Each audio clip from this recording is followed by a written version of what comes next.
A sharp winter wind clawed through the empty streets as if the night itself wanted to swallow anyone left standing in its path.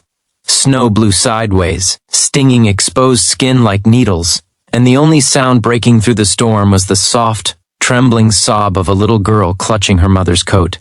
At the gates of a sprawling mansion on the outskirts of Denver, two figures stood shivering, one small, crying and afraid, the other worn, exhausted, and out of options.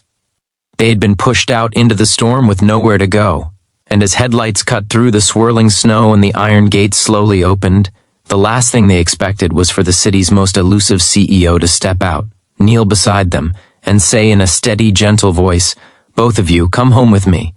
If you believe in kindness, compassion, and second chances, make sure to like, comment, share, and subscribe. It truly helps us bring more stories like this to you." The story began long before the stormy night. Claire Donovan had once thought her life in Colorado would be stable, even hopeful. After escaping a difficult past and moving with her young daughter, Harper, she believed the small apartment she rented behind a local restaurant would offer security. She worked long hours as a server, stretching every dollar until it snapped. But life didn't care how hard she tried. When the restaurant changed ownership, cuts were made, and Claire found herself unemployed within days. The new landlord, a man with a reputation for cruelty, didn't tolerate late rent, not even in winter, and he gave her exactly 48 hours to vacate. Claire tried everything. She called shelters full. She called friends, busy or unwilling to get involved. She even walked into churches hoping for guidance, but most could only offer limited assistance. Each hour that passed tightened the knot of fear in her chest. Harper, barely 5 years old, sensed her mother's distress, clinging close as Claire tried to pretend everything was under control. But the eviction notice arrived before any miracle did. The landlord didn't even bother waiting for the deadline. He dragged Claire's few belongings into the snow himself and locked the door behind her. Claire begged him to reconsider, but he slammed the door in her face, ignoring Harper's tiny voice calling for warmth. With nowhere else to go, Claire wrapped Harper in her heaviest coat and carried her through the swirling blizzard, her boots sinking into the thickening snow with every desperate step. She headed toward the only place she thought she might find temporary refuge, the parish house at St. Mary's Church, miles away.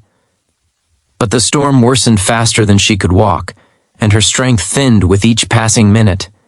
By the time she reached the heavy gates of a mansion she had never seen before, her lips were numb, and Harper's tears had begun to freeze on her cheeks. The estate looked like something from another world. Stone pillars, long driveways, glowing lights in every window. Claire almost walked past, but her legs buckled, and she sank to her knees, clutching Harper close. She whispered soft apologies into her daughter's hair, silently pleading for just a little more strength. This was when the gate opened. Alexander Grant, the CEO of one of Denver's largest tech corporations, had just returned from a late meeting. He wasn't known for being social, and very few people even knew where he lived. He preferred silence, control, and distance since losing his wife 3 years earlier in a tragic accident. That night, though, something compelled him to drive up slowly instead of barreling inside as usual. Something felt wrong. He stepped out, and the beam of the mansion's exterior lights fell on Claire and Harper. The sight hit him with unexpected force, a young mother trembling from cold, her daughter crying helplessly, their clothes soaked with melting snow. Harper wiped her eyes with mittened hands that weren't warm enough, and the small, quivering plea she whispered to her mother nearly broke him. Claire, startled and humiliated, tried to get up, insisting she just needed directions, maybe a phone to call for help, but her legs gave out again. Alexander didn't hesitate. He put his coat around both mother and child and helped them inside the warm foyer of his mansion. The shift from blistering cold to gentle warmth made Harper sob harder, the shock overwhelming her. Claire held her close, unable to fight her own tears anymore. Alexander's staff rushed forward, bringing blankets, hot tea, and dry clothes. Claire tried to refuse everything, overwhelmed by shame and fear, but Harper's tiny arms wrapped around her neck reminded her she no longer had the luxury of pride. Alexander watched them quietly, his expression unreadable, but his eyes filled with something Claire hadn't expected from a man like him, genuine concern. Over the next hour, Claire explained everything: her job loss, the eviction, the failed attempts to find shelter. She spoke only when asked and apologized constantly, as if taking up space was a burden. Alexander realized she had been fighting alone for far too long. Something about the way she held Harper, protective, desperate, full of love, stirred something in him. It wasn't pity, it was recognition. He knew what it felt like to be powerless against grief, against circumstances bigger than yourself. He made the decision without hesitation. He offered them temporary refuge in his home until they could get back on their feet. Claire's eyes widened in disbelief, and for a moment she refused, terrified of burdening a stranger. But Harper looked up at Alexander with tired eyes and quietly whispered, "Please, can we stay warm?" That was the moment Claire broke. She nodded, tears spilling down her cheeks, and Alexander reassured her she was safe. The following days brought slow, meaningful changes. Harper began smiling again, chasing around Alexander's dog through the quiet halls of the mansion. Claire helped the house staff, grateful for the warmth and roof over their heads.